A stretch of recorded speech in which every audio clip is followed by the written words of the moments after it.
आषाढी एकादशी निमित्त हार्दिक शुभेच्छा। आज आषाढी एकादशी निमित्त मी श्री पुंडलिक आणि विठ्ठलाची कथा आपल्यासमोर मांडणार आहे। खूप वर्षापूर्वी पुंडलिक नावाचा भगवान विष्णूचा एक भक्त होता। तो आपल्या पत्नी आणि आईवडिलांसह सत्यवती आणि जानुदेव दिंडीर वनात राहत होता। विवाहापूर्वी सद्गुणी व आज्ञाधारक पुत्र होता, पण लग्नानंतर त्याने आई वडिलांशी वाईट वागणे सुरू केले। त्याच्या या वागण्यामुळे कंटाळून त्याचे आईवडील काशीला जाण्यास निघाले। पुंडलिकाची पत्नी त्याच्या मागे निघाली। प्रवासात ते कुक्कुटस्वामी आश्रम येथे थांबले। रात्री सर्वजण झोपले, पण पुंडलिक जागाच होता। पहाटे त्याने काही रुग्ण तरुण स्त्रिया फाटकी व मळकट वस्त्रे परिधान करून आश्रमात येताना पाहिल्या। त्यांनी आश्रम स्वच्छ केला आणि आणले स्वामीचे वस्त्र धुतले आणि नंतर आदर्श झाल्या। दुसऱ्या दिवशी पुन्हा त्या स्त्रिया आल्या। पुंडलिकाने त्यांना विचारले, तुम्ही कोण आहात? त्यांनी सांगितले, आम्ही गंगा, यमुना आणि इतर पवित्र नद्या आहोत। भक्त आमच्यात स्नान करून आपले पाप धुतात, त्यामुळे आम्ही अशा स्वरूपात दिसतो आणि तूही आईवडिलांशी वाईट वागून मोठे पाप केले आहेस। हे ऐकून पुंडलिक पूर्णपणे बदलला। तो पुन्हा आज्ञाधारक आणि सेवाभावी पुत्र झाला। त्याने आईवडिलांना विनंती केली की त्यांनी काशीचा प्रवास सोडून दिंडर वनात करावा। रुक्मिणीचा राग आणि भगवानाचा शोध दरम्यान भगवान श्रीकृष्ण सर्वोच्च विष्णू मथुरेतील दिवसांची आठवण काढत होते। राधेची आठवण येताच त्यांनी आपल्या दिव्य शक्तीने तिला पुन्हा प्रगट केले। हे पाहून रुक्मिणी रागावली आणि द्वारका सोडून दिंडीर वनात जाऊन लपली।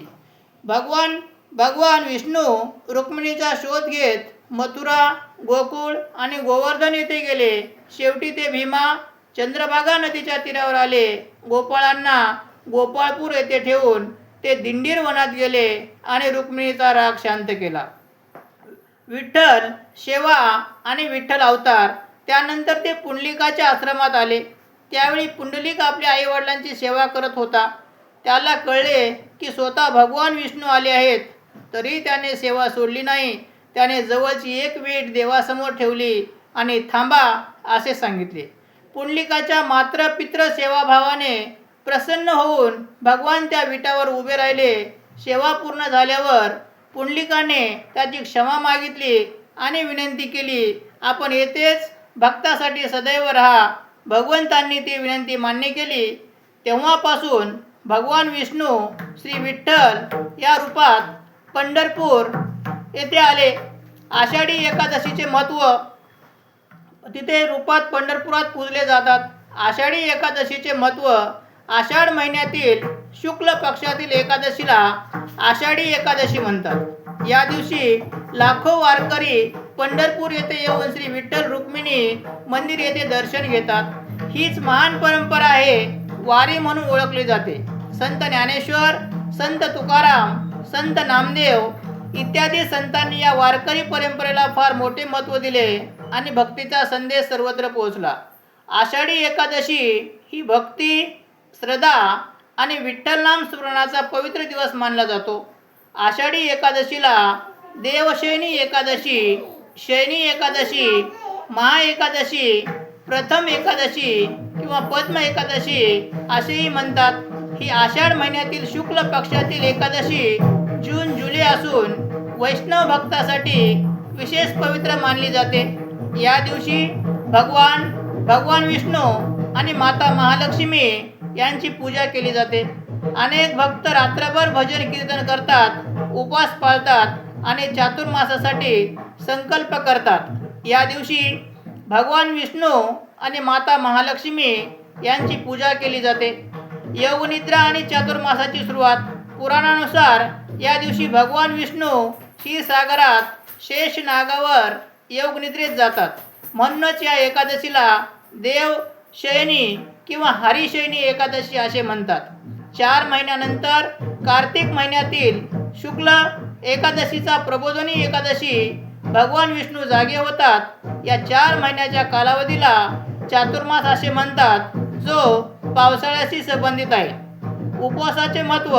आषाढी एकादशीचा उपवास आत्मसंयम, शुद्धी आणि भक्ती वाढवणारा मानला जातो. या दिवशी धान्य, कडधान्य आणि तांदूळ टाळतात. कांदा, लसूण व काही विशिष्ट मसाले वर्ज्य करतात. अनेक भक्त संपूर्ण चातुर्मासात एखाद्या पदार्थाचा त्याग करण्याची किंवा प्रत्येक एकादशीला उपवास करण्याचा संकल्प करतात. आषाढी एकादशी आपल्याला संयम, श्रद्धा आणि नामस्मरण याचे महत्त्व शिकवते. हा दिवस भक्तासाठी आत्मशुद्धी आणि भगवान श्री विष्णूच्या कृपेचा विशेष दिवस मानला जातो. श्री विठ्ठल रुक्मिणी मंदिरांचा इतिहास भक्त पुंडलिकांच्या मातृपितृ भक्तीशी जोडलेला आहे. त्यांच्या रूपाने भक्तीने प्रसन्न होऊन भगवान विष्णू पंढरपूरमध्ये विठ्ठल रूपात स्थिर झाले आणि आजही लाखो भाविक येथे दर्शनासाठी येतात. धन्यवाद.